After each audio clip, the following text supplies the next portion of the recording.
And welcome into PressBox Live. I'm Stan the Fan Charles of PressBox and PressBoxOnline.com.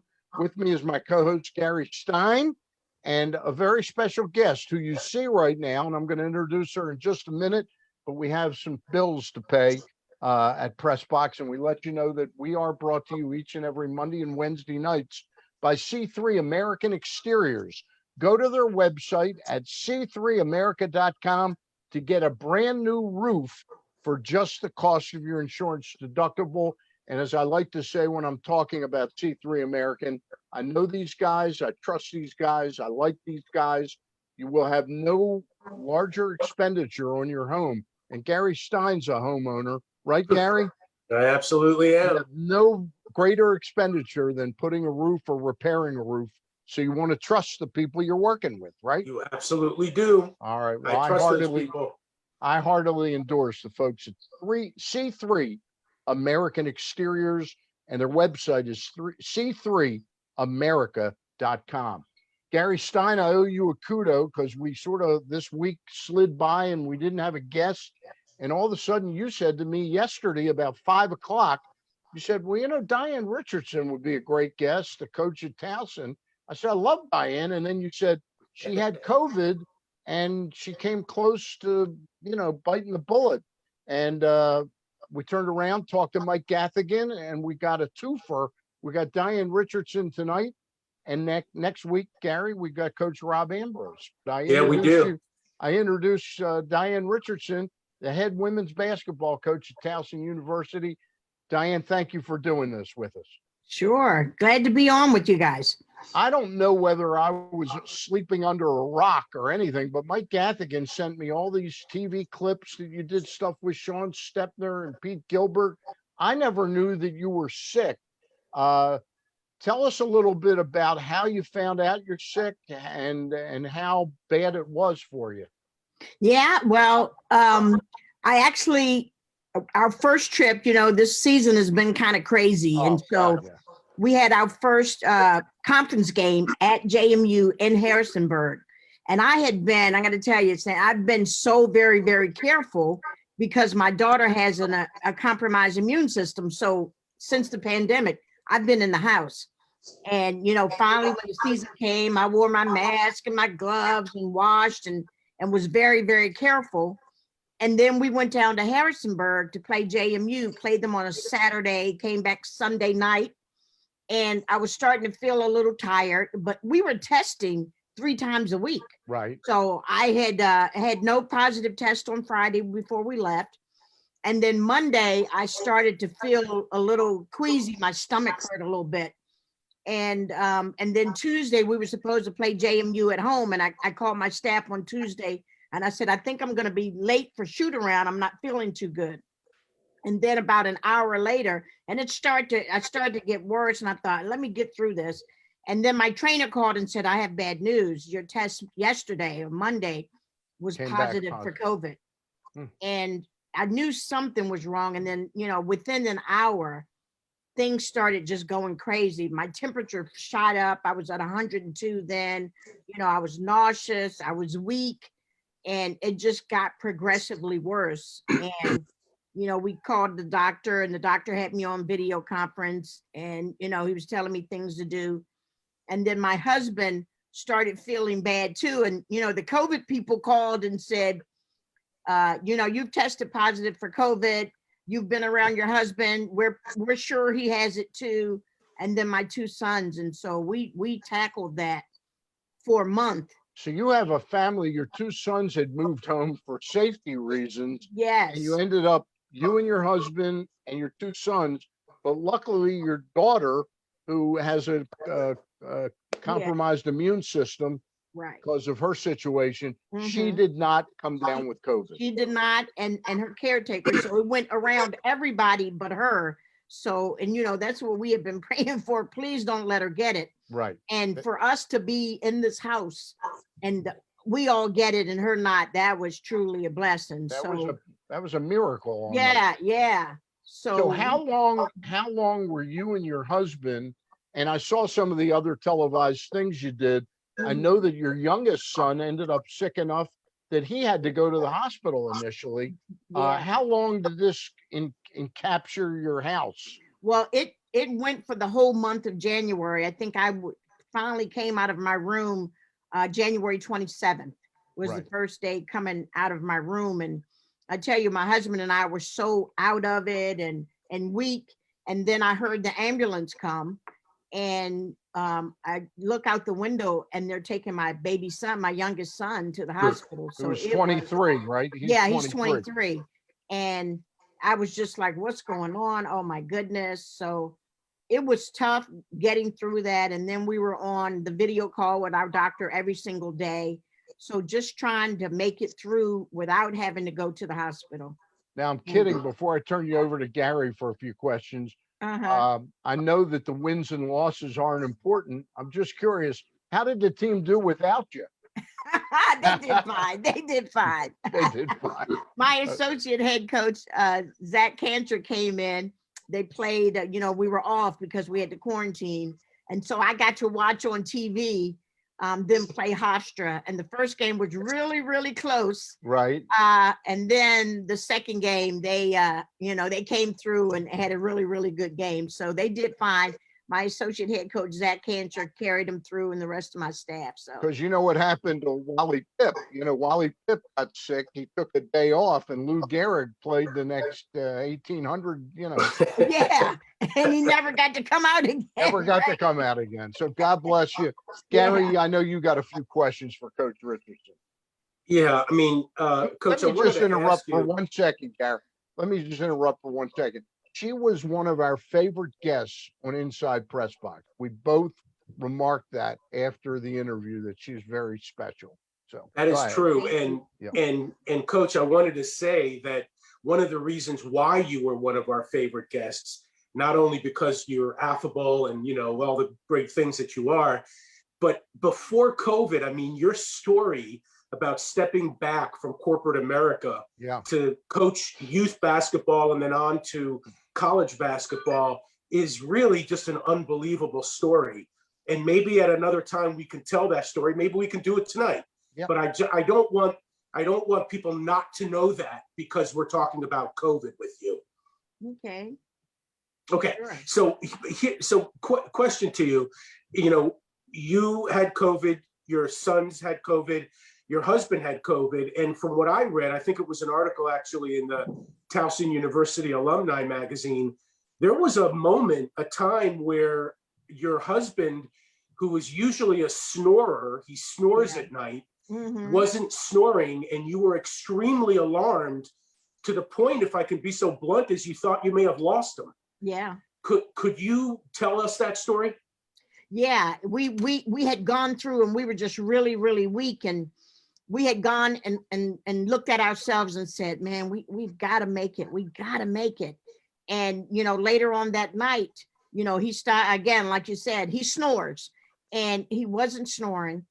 And, I turned over, I saw him, and we kept saying, don't sleep on your back. Don't sleep on your back. Everybody kept telling us that. And he was on his back and not breathing. And, I felt his stomach not breathing at all. And I got really upset and started crying and was like, no. And just kind of hitting him. And then all of a sudden he just went and, start to breathe again. And we both started crying and just holding on to each other. It was really touch and go. I thought we had lost him. For most people, Diane, they'll read in the newspaper, so many people died today, so many people contracted COVID today. I mean, it's certainly sad, but for most people, it's impersonal. All they did was just read it in a newspaper. This is obviously a very personal story, and it hits home. So, and you're a public figure. You coach basketball in front of thousands of people. You do interviews, etc. And so, like, your life is basically worked in the public, but this is a private situation. And I'm just wondering if I could ask, you've been very public about it, and not everybody would do that. And so my question is, why was it important for you? You've given interviews over and over again. Why was it important to you to be so public about such a private situation?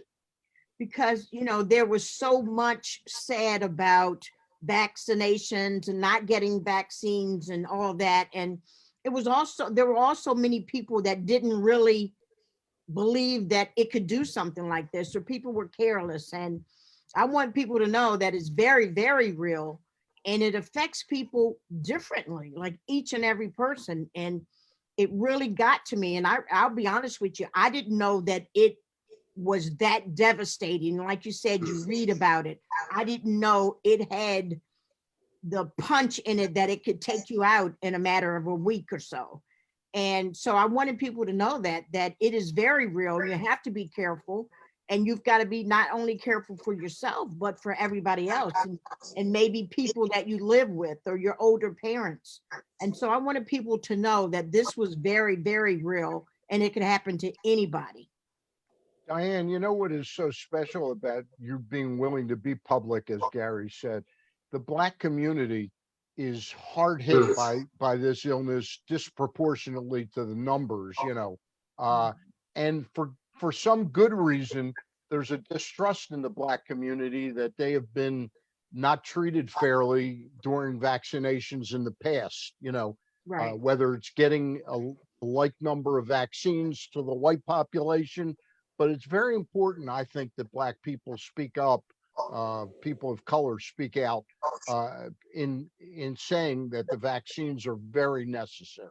Yeah, absolutely. And I've got to say, as soon as I was eligible for my vaccination, I was there, and my entire family. So it's important to know that this could happen. And I said to myself, as soon as the vaccine is ready, I don't want to go through this ever again. And my husband said, you take the vaccine because you either die now or die later. So, it was really important for all of us to get vaccinated. Gary, you got one? Because I took up the first portion. If you've got another Yeah, one, that's Diane. okay. So Diane, I must ask you, did you think you were going to die? I did. What did you think? What was that? Well, we were so really, really weak. My husband and I were weak, and we had gotten the oximeter to test our oxygen, our blood levels, and all that other stuff. And it was teeter-tottering between having to get a ventilator or whatever. And we kept saying, we got to be above this. We got to be above. But I kept having temperatures of 102 to 104. And we were really, really weak. We could hardly get out of bed. We couldn't eat the whole first 5 days. We couldn't eat anything. And my husband kept having to help drag me into the shower to turn all the cold water on so that my temperature could come down. And, just feeling so weak and the temperature rising. And in the beginning, the doctors were prescribing medicines for us, and they were delivering them, and things just weren't working.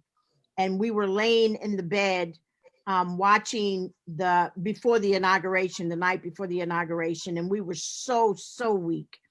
And I saw the lights around near the reflecting pool honoring the people that died from COVID. And At that time, over 400,000. 400,000, yeah. yes. Lights, yeah. And I said, I don't want to be a light. And I sent that text out, and I wanted to be there for my kids and for my daughter. I was really, really feeling like, oh my goodness, we are going to leave this place, and who's going to take care of her? And, and my son, the sad thing is my son was in China. We got him out in January on the last flight out from China to avoid the COVID. Right. And then we get here, and then I come home and bring it home and spread it to everybody else. And then my husband and I thinking that we wouldn't make it.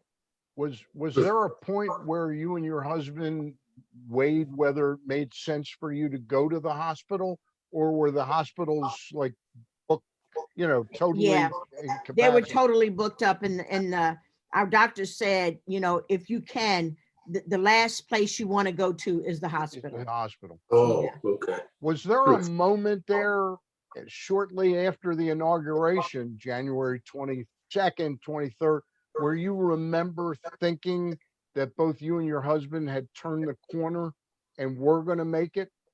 Well, there were a few days after that. In that feeling of we got to make this, we got to make it. And so the good thing is we were there together so we could push each other and say, let's go. We got to get up. We got to get up. Let's take a few steps. Let's take a few steps.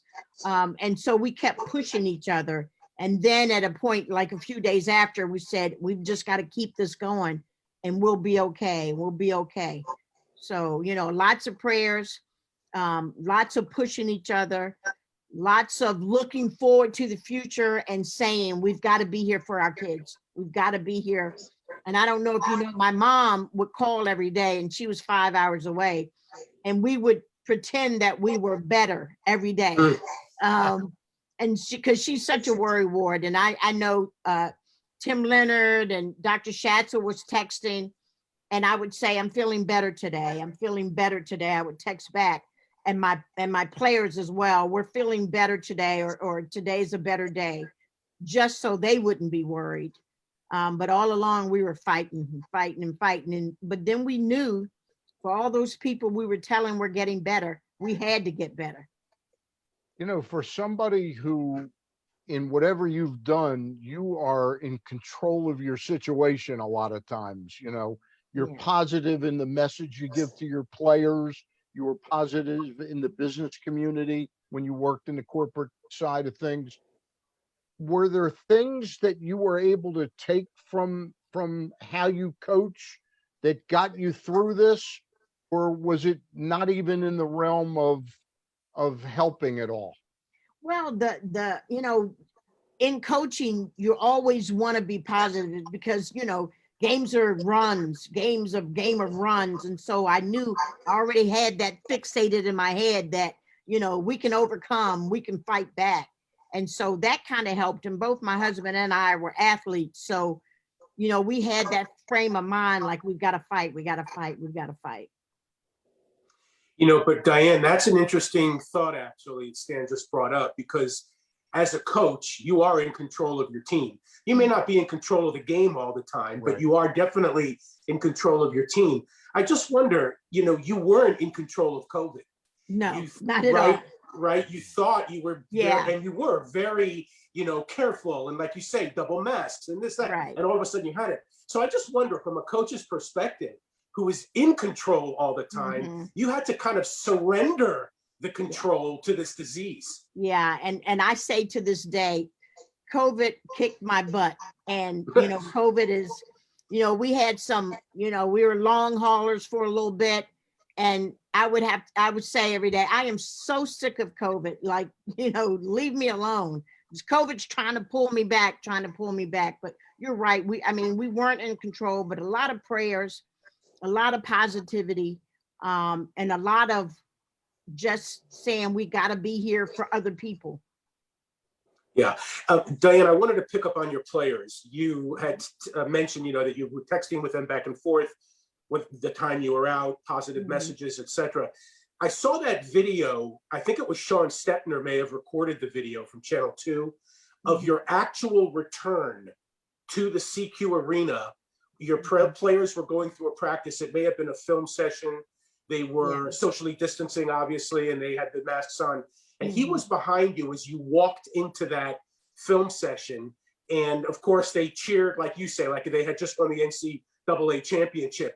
But what struck me about it, ironically, Diane, and I wanted to get your comment on it, was that no matter how happy they were to see you, and no matter how happy you were to see them, because of COVID, no hugs, no contact, no touching, right? I mean, in a normal situation, they would have mobbed you and they would have rushed up to you. None of that happened.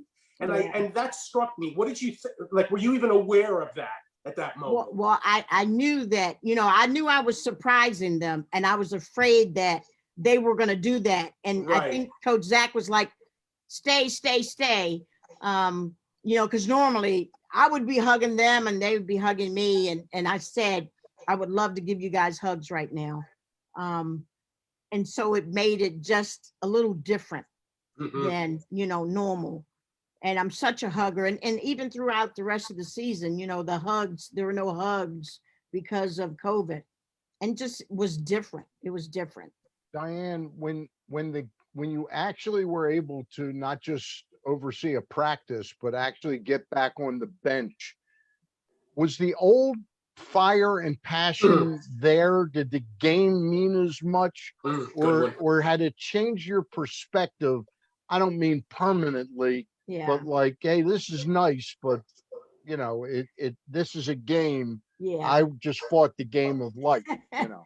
It was, and I'll admit it was different because one, I didn't have strength back. And so I had to sit on a stool for the game so I wouldn't have to get up and down. Okay. And it was different because I would like to have been more animated, but I was just too tired. I was just, you know, just too tired, and I probably wasn't my same animated self. And, you know, you're right, now that I look at it, you know, in hindsight, it was tiring to coach the games for a while when I first came back. You know, Gary, I got to give Gary credit for this. Back when we started doing our Zooms, was shortly after, Gary, am I right? About a month after George Floyd's death at the hands of the police officer in Minneapolis. And there were all the protests around the country, or marches for Black Lives Matter. And Gary had the good sense to ask Rob Ambrose, who ironically will be our guest next week, about how that had impacted. And it's hard to believe that the pandemic started slightly before that, like 2 months before that, but that took up a good 3 or 4 months that there were these marches and protests. And I'm wondering what it led to. And this is what Gary asked Rob. In your relationship with your players, was it a teachable moment at all for you and your group of players last year at the end? Yeah, it was definitely a teachable moment for me because, you know, obviously with my age, I was back in the 50s and 60s. And so I experienced that firsthand. And I experienced Gary's too young for that, but I was around, you know. I was around a little bit. Yeah. So it was a teachable moment to talk to them about it and to see their enthusiasm, something that I hadn't seen in 50 years. And, you know, to be able to talk to the team and the team talk to each other about how they felt. And it was there were very candid conversations. And then I got to talk about, you know, 50 years ago and then things that were going on. And as a college student, you know, being the only Black on my college team, we went to restaurants where they wouldn't serve me. Yeah. So we would have to get back on our bus and go somewhere else, and just talked about how it makes people feel sometimes. And some of the players on our team, the white players got to hear from the Black players, and vice versa. So I think we all learned something during that time. Yeah, I think it's a special teachable moment, and in that kind of team setting where there are both races involved in it. Yeah. Right. Harry, you want to pick up on that, or? Yeah. So Diane, picking up on it, when you talk to them about what happened back in the 50s and 60s, just out of curiosity, what was their level of knowledge about what happened back in the 50s and 60s? They had no idea. Yeah. Really? Yeah, they had no idea. And, you know, it's unfortunate that they didn't know history. But as the protests began, people started showing things on TV. And, you know, Lewis got to talk about Good Trouble and talked about some of the things back, and they got to see all of that. So, you know, just growing up lately where we've got mixed neighborhoods and things like that, you don't really see that. But back in those days when we had the colored only signs and stuff like that, we knew it. But, you know, the kids today don't know that. But they did get to participate because they see what's happening now. Diane, if I could ask you, back to COVID, are you back at 100% now? I think, well, I've had some things, again, a long hauler with some fatigue. But other than that, I'm pretty good. I'm not going to go out and run a marathon or anything anytime, soon. I did have some stuff with my heart. And so we are getting through that now. You have to carefully monitor that, I'm Yeah, sure. yeah. Okay. I'm curious, recruiting last year and recruiting this year, are things getting back to a little bit of normalcy, or it's not there yet? Yeah, well, it's getting back. Well, we'll get to go out in July. So we'll Okay. get to finally recruit after a year and a half in July, and go to all the big tournaments to recruit. But everything else has been, I mean, we've had a shutdown. Everything else has been, through phone calls or texts or social media.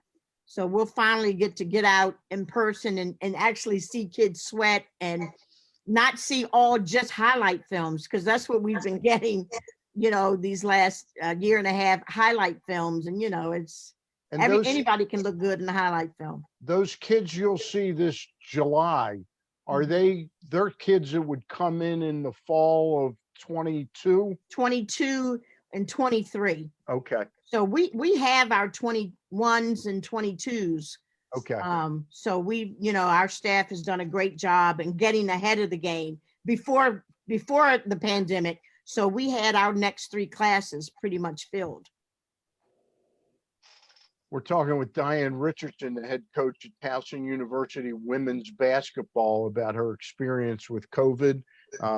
Your husband, how has he come out of this? And I know you and I talked, I gave my little medical advice, because I'm a snorer too. And I'll bet that he's got, he needs a CPAP.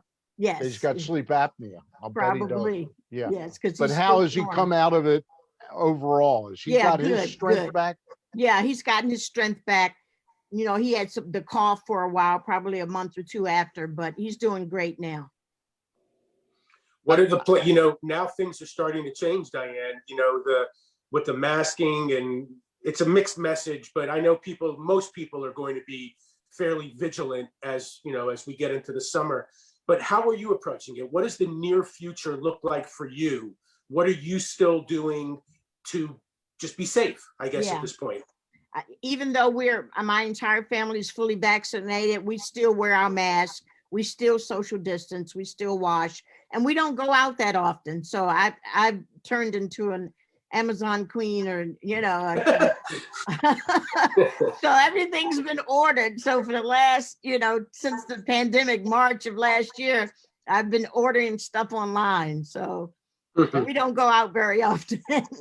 Now, I know your daughter, you spoke about her having, immune deficiencies, and it's because she's on the spectrum of, and autism. Autism. Yeah, and cerebral palsy. So she knew that you were in the house, her brothers were in the house, her mom and dad were in the house, but yet she had to be confined from you. How hard was that for her to understand, or did she totally get it? Yeah, she didn't understand initially. So she would come and bang on the door, and we had to lock the bedroom door. And, her caretaker, Rosa, kept saying, Daddy's sick, Mommy and Daddy's sick.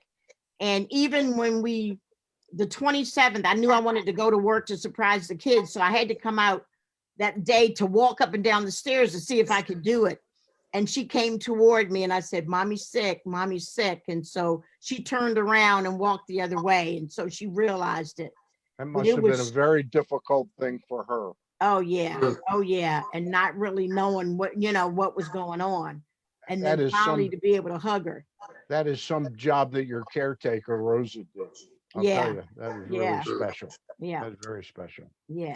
Diane, before we let you go, I did want to ask you about one of your players, Kiana Jeter, who had a tremendous year, 3rd consecutive time that she was voted first team all conference for the 3rd year in a row. And she's been at Towson for 3 years now. That's quite an accomplishment. She was also the first player ever drafted from Towson by the WNBA, Las Vegas.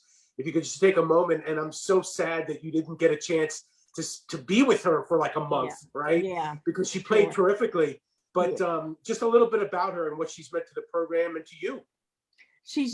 I mean, she came in, you know, and did so much for Towson, for her team, for us, you know, just an unselfish player. Just, you know, whatever we asked her to do, she did it and set the record, you know, record books. I think she's the third highest scorer in school history, and she was only there 3 years. And, you know, got drafted by the Las Vegas Aces. She's since been waived, but she just signed a contract to play overseas in Spain, and hopefully we'll be back to Las Vegas next year. Gotcha. That's absolutely terrific. Congratulations. Thank you. Thank you. Diane, before we let you go, and I don't want to get into the whole, this will be for another time, except this one portion. Last night I was talking to Mike about how much Gary and I enjoyed her. I said, boy, she is really an impressive person. And Mike Gathigan said, when Tim brought you in, it didn't seem like there was really a chance he was going to hire you. Tim Leonard, I'm talking about. Right. But Right. you really blew him away in that interview. And I'm just wondering if you could share with us how you blew him away. Well, I don't know. I guess I was just being myself. All right. You know, I had a breakfast with him, Yeah. and the deputy AD, Trisha Brandenburg, and just talked about what my plans would be for Towson. And, you know, we're in the process of doing all that. You know, I wanted to win. I told him, you know, that's my goal, to win. And we ended up winning in the second year. So I hope he's glad he hired me. I know he's glad he hired you. I was reading in some of the stuff when you got hired. I was reading the stuff that Brenda Fries said about you. And just a little bit, if you could, about your relationship with Brenda Fries, because it's quite apparent that she really finds you to be a special person. Well, yeah, and that was, and Brenda Fries has done a great job at Maryland. I'm so, you know, I'm like proud. But, you know, I met her. But you want to kick her, you know what, though. Well, you know, I owe her for last year. So, but I learned a lot. I learned a lot with Brenda. We were friends before, Right. because she recruited some of my high school players when I coached in the high school. So when she called and asked me to be a part of her staff, I was elated. I mean, that was my dream job. And so got to go over there and learn so much from being a high school coach to a college coach. And we continue to this day. You know, I lean on her for some advice as well. So, you know, yeah, I'd like to beat those turtles, but you know, Well, one day. You will one day. one of these days, yeah, I got to get some more Kiana Jeters. Hey, will you promise us as we get ready for a more normal basketball season, you'll come back and join us again? Oh, absolutely. We're going to have an exciting team this year. So I can't wait to get back. All right. Thank you so Thank much you. for doing this. Tell your husband we said hello. I The will. rest of your family. All right. All right. Thanks so All right. much, guys. For Thank you, Diane Diane. Richardson, Gary Stein, I'm Stan the Fan Charles, and we want to remind you that we've been brought to you by C3 American Exteriors. Go to their website at c3america.com and get a brand new roof for just the cost of your insurance deductible. And as I say each and every time I do this, I know these guys, I like these guys, and I trust these guys. And when it comes to your roof, that's what you want in who you deal with. Thank you all for watching, and we'll catch you down the road. Thank you.